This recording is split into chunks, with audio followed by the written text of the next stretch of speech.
Okay, so welcome to this quick little tutorial. I say quick, it's not going to be quick, but this little tutorial I'm going to make real quick on how to make a ground layout by using AutoCAD. I know there's also ways using Google Maps, or Google Earth at least, but this way I found to be much faster. So first thing we're going to do, obviously, also just a quick note, this is geared more towards American layouts, but this would also work internationally. There's just a couple caveats that I'll go over in a second. But at any rate, the first thing that we're going to do is we're going to open up the AirNav entry for this airport. So in this case, you see we're working on Williamsport Regional Airport.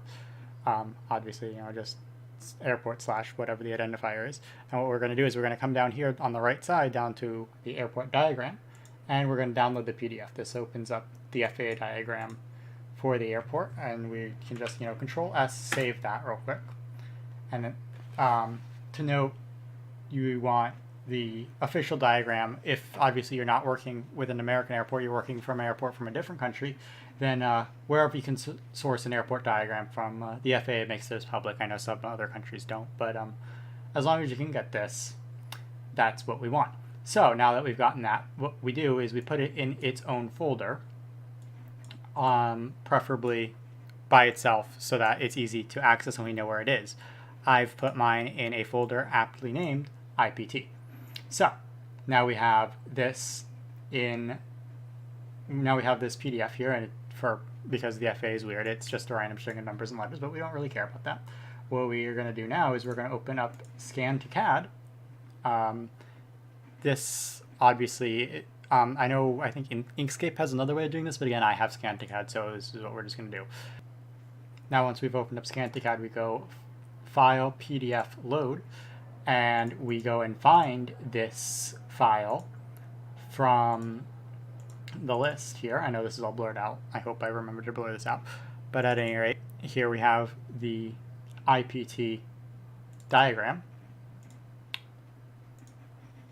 And now the one thing that we want to do is we want to make sure this is rotated to north up. So, and we do this now when it is starting to load it. So what we're going to do is we're going to rotate it counterclockwise, and now we can see that north is roughly up, or at least that's the closest we're going to get. So then we click load, and this, you'll notice it has a bunch of random text all around it, but we don't really care. We'll deal with this later. All that we do is we go File and Vector, Save As, and in the same folder we can just call it Diagram and make sure it is saved here as a DXF R14 and later .dxf. So then we click Save. No, we don't wish to set sailing options. And then that's all we need with that. Now we can open up AutoCAD. And we can then import this. Again, I'm sorry this is blurred, but I've been working on other things, so we need to do it this way. So we go into IPT and make sure we're looking for DXFs, and we will find diagram.dxf here. And then we load it in, and here is our airport. Cool. Now there's a lot of stuff here that we don't really want because it's not an airport diagram, such as all of this we can get rid of. And now I'm going to time lapse, I hope, again, if I remember, getting rid of all this stuff, and I'll get back to you once I have basically just the diagram left.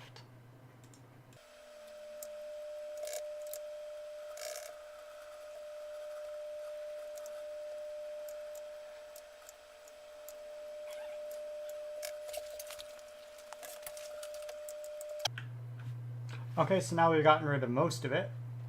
There's still a bit laying around, but we can get rid of that later. What's important is that we basically just have the airport now, and anything that was sitting on top of it before, because it's really hard to get rid of otherwise. So what we're going to do is, actually first we're going to start making some new layers. It's really helpful to name these the same layers as the colors, so if you already have a method of naming the colors in your sector file, then obviously go with that, but I'm going to use the ZNY files format because this is obviously ZNY Airport and I'm making this for them. So what we're going to do is we're going to make a new layer. And we're going to make these a bunch of random colors. Okay, so now what we do is we go and we select all of the runways, obviously. And again, this is probably going to be time-lapsed in a second here. And we add them to the runways and repeat for this. Okay, and then we go into the hard part of getting all of the individual buildings. And then my neat trick that I use a lot is we can go over here to the layers menu and we can just hide everything that is already a runway, a taxiway, or a building. And we can start, yeah, it's just a circle, we don't need that. Now we can make sure that we haven't missed anything that was there already. So we're good.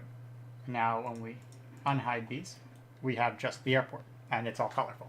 So now a couple things that we need to note are we can't have any convex or any shapes with holes in them is what I'm trying to say, right? So like this isn't going to fly right here because the way VRC / anything else that reads sector files works is it doesn't do holes. So this will just be filled in, and depending on where you do it, it can get really bad. So what we need to do now is, because again in America, movement and non-movement area colors are different colors, or sorry, movement and non-movement areas are different colors. We have to separate those out, and I'm going to actually enlist the help of Google Maps real quick to do that. But in the meantime, we also need to split up this hatch. So for both of these, what we need to do is we need to right-click, generate boundary, hit escape, and then delete the original hatch. And now we just have this white boundary surrounding. And now you'll notice that we have two objects here. We have the outside and the inside. And basically what we're trying to do is make sure that we don't have any of these. Everything should be one object, right? So we can't have anything hollow in the middle. If you do have one of these, you have to, typically the way to do this is to draw a line basically between like here and here. And now this is one object, right? But this is a non-movement area in the middle, I believe, or at least part of it is. So we have a different solution for that we'll get to in a bit. But same thing for up here. We're going to select this, right-click, generate boundary, and then select that and delete it. And now we have basically no taxiways anymore, but we're going to fix that in a second. So what we're going to do is cut the video here. Okay, so now what we're going to do is we're going to open up Google Maps and bring it to the airport that we're working on here, in this case Williamsport, and we're going to notice that we have a non-movement area boundary here, and it looks like there's one here, as well as up here is the third one for this area. So basically this whole area back here is non-movement area, and then this taxiway is the movement area.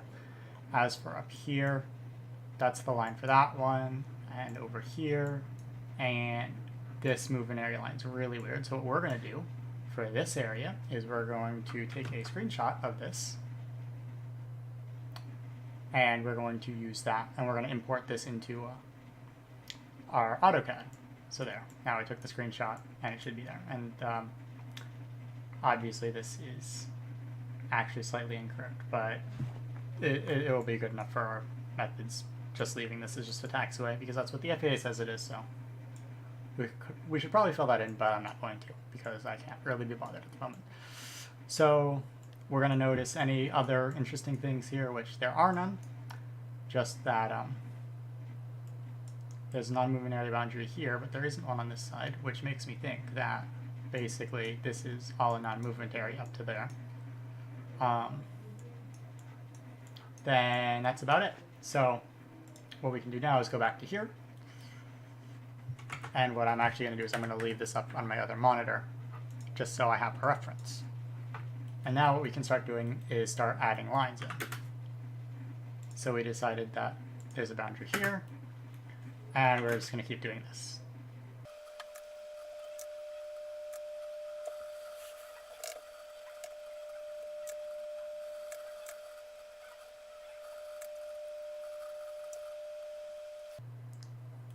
Okay, so now we got most of the easy ones done. Now you'll notice that these are an interior object is what I'm going to decide to call them just now, but that basically these are isolated. So here, if we turn off actually the building layer, you'll kind of see it better that these don't have any connections to the outside, which means that there are holes in this, which is no good. So what we're going to do is we are just going to start drawing lines between them and the corner. So we grab this to there, and now when we hatch this, this will be all one big thing. So if we actually do that right now, hit H to hatch real quick, make sure this is set to solid at the top, and then hatch that. There we go. Now this is one big object with no holes in it. And in fact, if I were to draw the border for it, it will show up as just that, which is cool.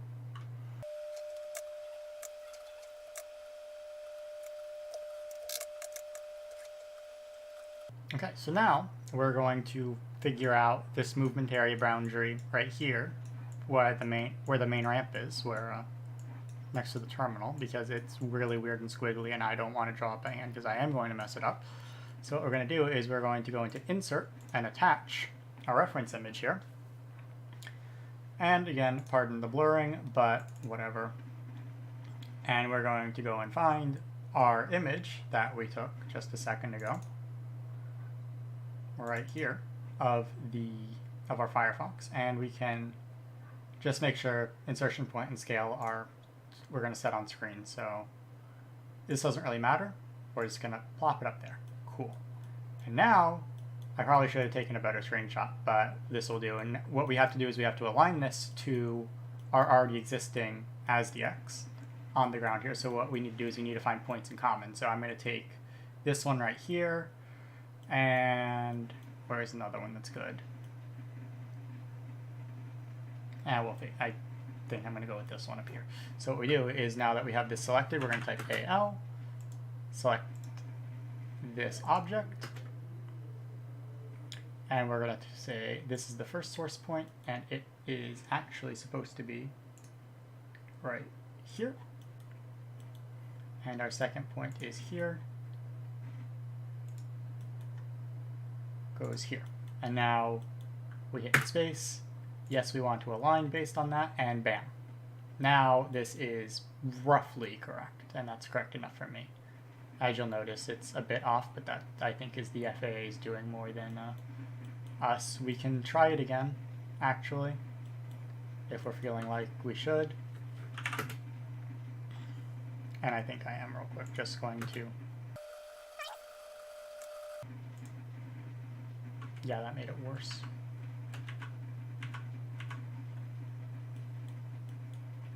Okay, so I'm just going to call this good enough, actually.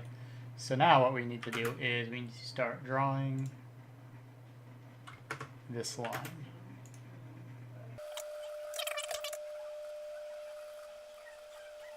There.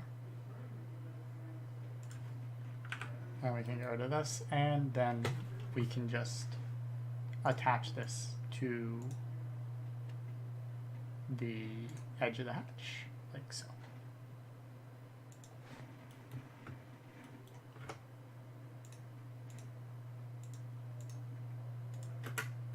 There we go. And then this is all, again, non-movement area. Cool. And then we'll hatch this, and this, and this, and this. Cool. And now we can select all of our ramps and add those to the appropriate section, or the appropriate layer. Like so. And the same goes for our taxiways. And these were really poor color choices, but whatever. And then if we add on that, here is basically our completed project. So now, again, what we need to do is get rid of everything that we don't care about, which was all of those boundaries that we created earlier when we were drawing on them. So now that we removed that, this is our final diagram. So that was basically the easy part done. Now we have a finished diagram. Now what we need to do is we need to align this to the rest of the airport, or to where the airport is in real life, because this is basically, at the moment, it's centered on 0, 0, instead of wherever the airport actually is centered in real life, and it's also probably way too big. So for that, we have a rather simple solution, which is opening up Airport Design Editor, and we basically just need to nab the basically what we're going to need to do is we need to grab the BGL file out of our simulator. In this case, I'm using P3D, so we need to grab basically the airport layout from P3D and import it into AutoCAD, which is actually not that hard. So once we've opened up ADE, we can open stock airport, and we are looking at KIPT, like so. Eventually. Okay, here we go. So now a couple things to notice is that this taxiway doesn't even go out to the end of the runway anymore, and basically this is really, really old data. Like, nothing's in the right place. But what we care about is that the runways meet the right place, which they do, and we have a couple reference points, which, again, we do. Cool. Also, this, I think, is just all sorts of wrong, but whatever. We don't care about that because that's not what we are concerned with. We are concerned with just making sure this is roughly the right place. What's interesting to note is that basically runway lengths almost never change, so as long as you have runways that are in the right place, that's typically good. All of everything else is subject to change. Like there's now a taxiway that does this, but there isn't in this scenery. So also make sure that there's no vehicle paths in this. There aren't in most default sceneries, but sometimes there aren't, especially if you grab like a BGL from like AvSim, then it'll have vehicle paths in it. And the tools that I use don't really play well with vehicle paths, so basically typically go into lists and then taxi links, sort by type, like this, and you'd see vehicles at the top, and basically you just get rid of all of those and you'll be good. But at any rate, that's not what we're here. That we don't have any, so we can go File and then Compile Airport, and make sure we, under here, make sure Save XML with BGL file, and I'm going to grab this folder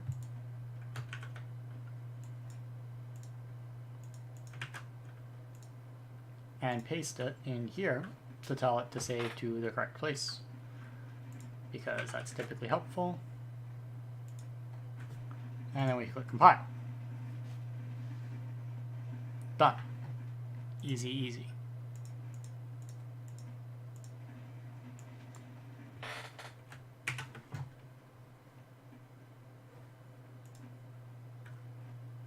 So now we have in our folder, also I should probably save this at some point. Yeah, and it is going to save as a drawing, which is okay because that's typically helpful. They store more information in case we want to go back to this later, even though we will be overwriting this. Also, just make sure that we save it as a DXF, which, yes, that will write over. Now, though, we have the PDF, the .dxf, and the BGLs. So now, and most importantly, the XL. So now what we're going to do is drop in these tools from VATSIM Germany. And first we're going to run XML to SCT. And we're going to grab this one.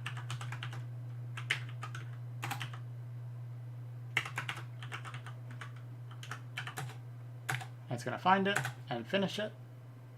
And then we want to go then from SCT to DXF, like this, and it's going to be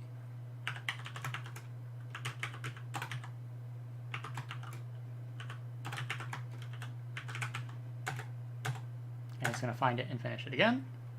And then we open this up with our AutoCAD, and now you'll notice there's nothing here because we are looking at 0, 0, and the airport's not there. So what we do is double middle click to center on the project, and here we go. This is what we care about. So now we're going to go back to the diagram real quick, copy all of it, we're going to group it, and then Control C, come over here so that it's way out of the way, and Control V. And you'll notice it's massive. So we need to fix that. Also, it's, of course, decided to ungroup itself. So what we need to do is we need to select it, regroup, and then align.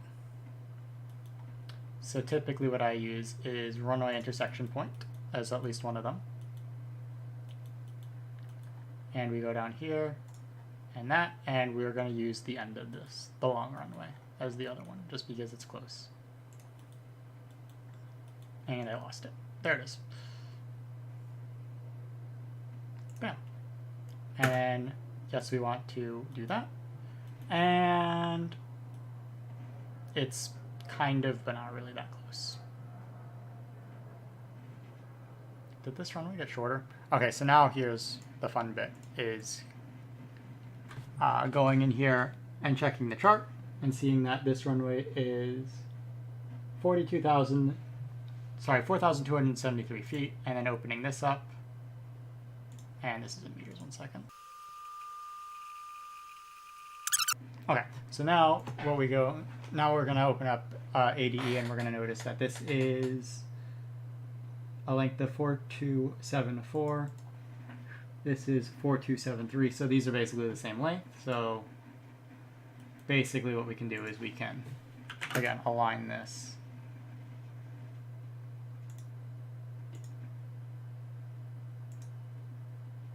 And we're going to try it based on this runway, because this should be the correct length.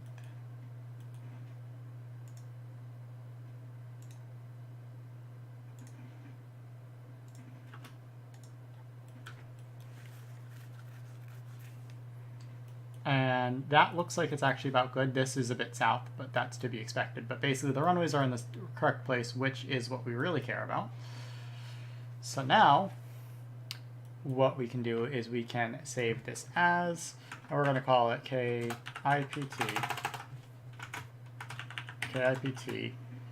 and let's call it 1904.0. And most importantly, resave that as a DXF, like so. Cool. And we should be done with AutoCAD for now, but we're not quite done. So what we need to do is go ahead and grab DXF to SCT and convert that back to a sector file. So we're going to grab KIPT 1904.0.DXF. And there. And now it's going to spit out a bunch of stuff. But the one that we really care about is the regions. And we're going to add that with Notepad++, open it up. And now you're going to notice it's named them all very weird colors.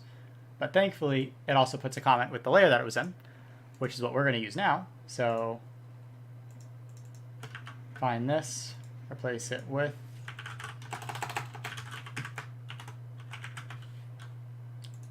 and then do that. And now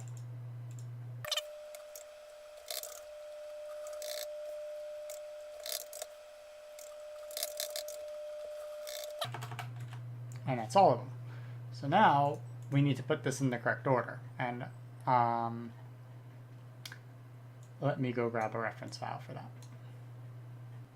Okay, so now basically we're going to put them in this order right here, which is this is the order that I found to work best. Taxiways on top, then runways, buildings. And also, this is just a note, this draws an opposite order. So basically, the buildings will be on the very top of the sector file, then below that will be the runways, below that's the ramps, below that's the taxiways. And typically, that causes the fewest issues for me when I do it this way. Typically, it won't be a problem, but just in case, this does fix it. So the way that I like to do this, at least, is I just create a bunch of new text documents and I paste all of them in there, and then I make a new file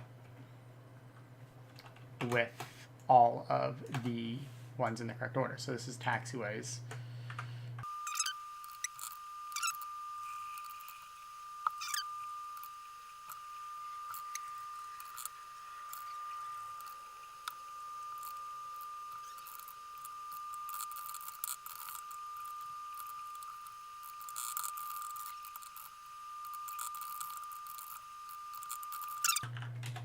Okay, so now that we've added this into a new sector file in the correct order, I'm going to go add this real quick to my sector file, and I will see you in VRC in a second here.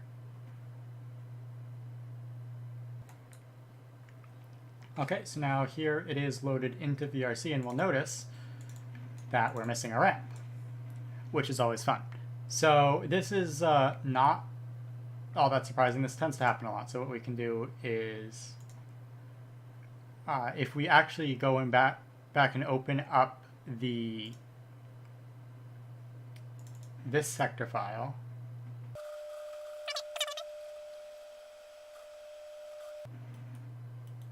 okay, so now this is what it looks like all aligned, right? So two things that we're going to do is first turn off all of these, and then unlock everything that they gave us. I also forgot to turn off buildings, which is unfortunate.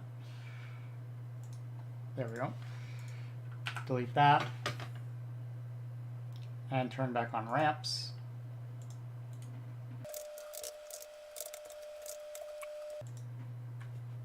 And we're going to generate a boundary, delete. And there's something it doesn't like about this. So typically, first thing we'll try is just splitting this in half.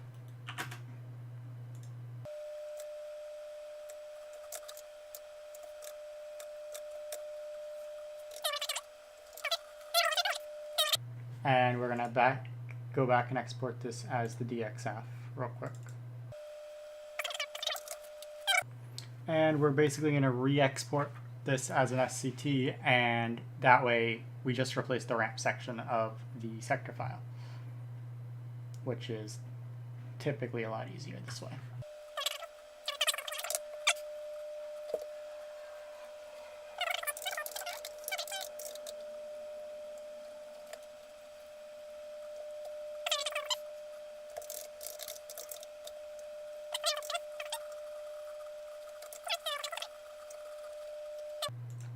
And thankfully we've added these nice little start and end sections, so they're easy to find the beginning and the end.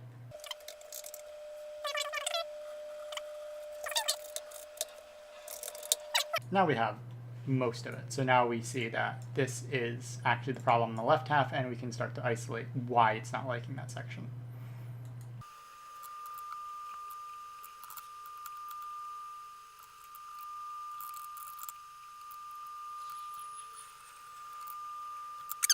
Aha! So sometimes this just happens, you have to split it into multiple areas, but in the end, typically, that either will solve it or you'll find that there actually was a hole in it or something like that. But in this case, just adding another section right there worked. So now this is one area, this is an area up here, and this is a third.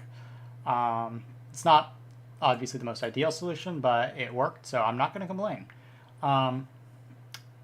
So as you can see, it does take a few steps, but in my mind, typically, while yes, there is a lot more effort involved, I do find it's quicker to just import, because this, especially, it gets a lot easier the bigger the airport you're dealing with, because basically, when you import the work from the FAA or whatever airport, you know, or whatever country, you don't have to draw it out yourself. And also, I found that sometimes Google Maps data is inaccurate, whereas obviously this was published just like today actually for this one, so it's valid as of, or it's up to date as of today. So, you know, it's a lot more accurate. It's a lot quicker, especially with like O'Hare. It takes a month to draw it out by hand versus like, you know, an hour of doing it this way.